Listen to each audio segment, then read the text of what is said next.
قل بفضل الله وبرحمته فبذلك فليفرحوا هو خير مما يجمعون. أعوذ بالله من الشيطان الرجيم. قال فما خطبكم أيها المرسلون قالوا إنا أرسلنا إلى قوم مجرمين لنرسل عليهم حجارة من طين. پیچھے سے واقعہ چل رہا ہے حضرت ابراہیم علیہ السلام کا، اور اسی کا ذکر ہے ادھر۔ حضرت ابراہیم علیہ السلام نے کہا کہ اللہ کے بھیجے ہوئے یعنی فرشتوں، تمہارا کیا مقصد ہے؟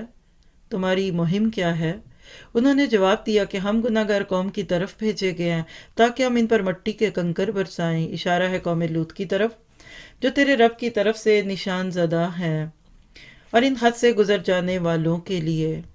جب قومیں اتنی حد سے گزر جائیں کہ عورت مرد کا تعلق صرف مرد مرد کے تعلق میں ڈھل جائے، تو یہ بھی یاد رکھیے کہ اللہ تعالیٰ کی پکڑ کو بلانے والی باتیں۔ آج پوری انسانیت ایک پکڑ کا شکار دکھتی ہے۔ اب تو لوگ تھک گئے، پریشان ہو گئے، کیا کریں کیسے کریں؟ تو اس کا جواب ہے اس میں کہ جب اللہ کی پکڑ آتی ہے تو اللہ تعالیٰ لوگوں کے ذہن مار دیتا ہے۔ آج دیکھیے یہ اجنبیت نہیں ہے، اور میں بڑا بول نہیں بولتی، اللہ مجھے معاف رکھے، لیکن ایک وقت آئے گا نکاح کرنا بھی ایکسٹریمزم لگے گا۔ آپ کے بچے نکاح کر دیں گے، آپ کے امی ابو مجبور کر رہے ہیں کہ نکاح کرو، اور اس سے بھی برا وقت نہ آ جائے کہ جب دوستوں میں کہ کتنی ریجڈ ہیں آپ کی موم، جو کہتی ہیں آپ کو لڑکی سے ہی شادی کرنی ہے، لڑکے سے کیوں نہیں کرنی، I want to get married with you. یہ وقت آنے والا ہے، یاد رکھیے جن کاپیوں کو نہیں کھولتے نا وہ گرد آلود ہو جاتی ہیں۔ گھر کے وہ برتن جو استعمال نہ ہونا وہ پھر مٹی اور کہہ لیجئے کہ پھپھوندی کا شکار ہو جاتی ہیں۔ جب ہم نے دین چھوڑ دیا، جب ہم نے ابلاغ چھوڑ دیا، شہادت الناس چھوڑ دی، نفاس کا تو معاملہ ہی بڑا آخر میں آنا تھا، تو پھر لوگوں نے بھی تو پھر یہی کچھ، پھر انہوں نے ہومو سیکشل نہیں بننا تو کیا بننا ہے، لیسبینزم نہیں ہونی تو کیا ہونی ہے۔ تو اللہ تعالیٰ آپ کو مجھے ادھر دعوت دیتے ہیں اس بات کی کہ تم ذرا سا تھوڑا سا سوچو مسلمانوں، تم سے کیا غلطی ہو گئی، کیا ہو گیا تم کو؟ تم جو اس دنیا پہ چاند اور سورج ستارے بن کے چمکتے تھے، آج لوگ تمہارے اتنے نام کیوں بناتے ہیں؟ آج تمہارا دین لوگوں کو اتنا اجنبی کیوں لگا؟ کیونکہ تمہیں اجنبی لگتا ہے۔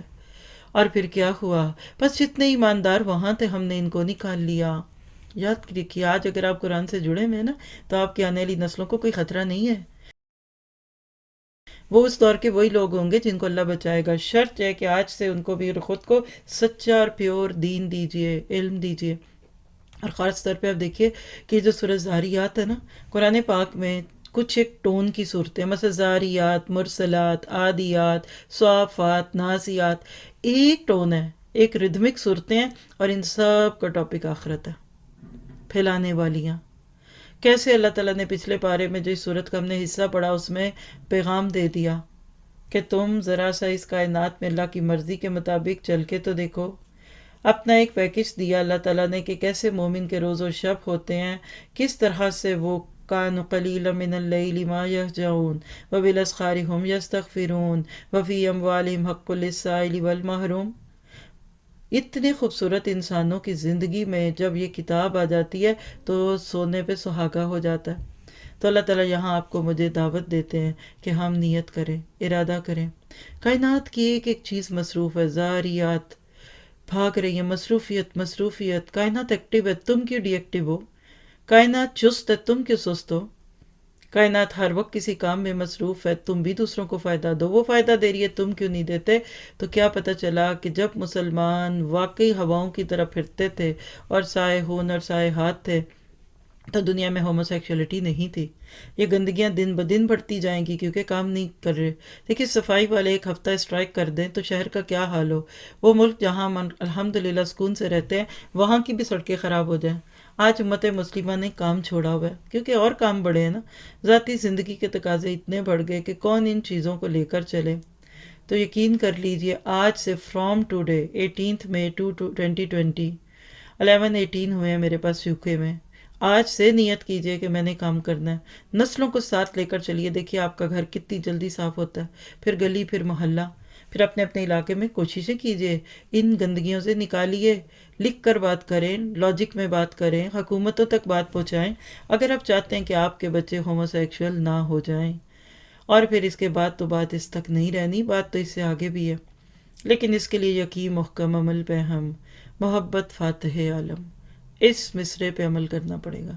یقین سے اٹھیے، مستقل عمل کیجیے، محبت کیجیے لوگوں سے، دل جیت لیں گے آپ۔ زباں شیری ملک گیری، جو دین کے کاموں میں لگا رہتا ہے، رات دن اللہ کو راضی کرتا ہے، اللہ تعالیٰ پھر اس کی نسلوں کو ان گندگیوں میں نہیں پڑنے دیتے۔